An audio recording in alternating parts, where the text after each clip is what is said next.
Como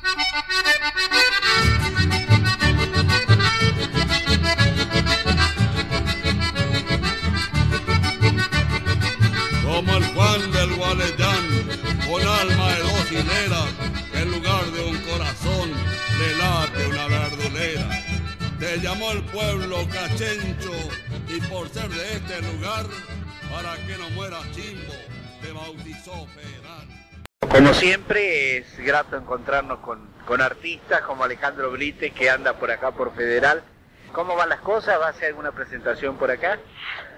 Bueno, antes que nada, muy buenas noches, Fabián, muy buenas noches a la audiencia.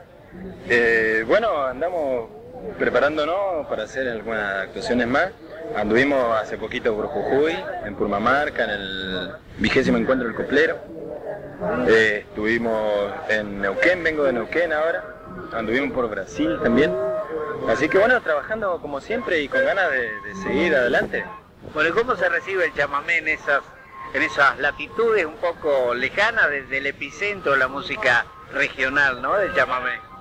La verdad que reciben con mucho respeto y hasta que pasa de ser un respeto a ser una alegría y a formar parte de lo que nosotros hacemos con tanto cariño y que la gente puede llegar a recibir, y eso es muy grato para cualquier músico.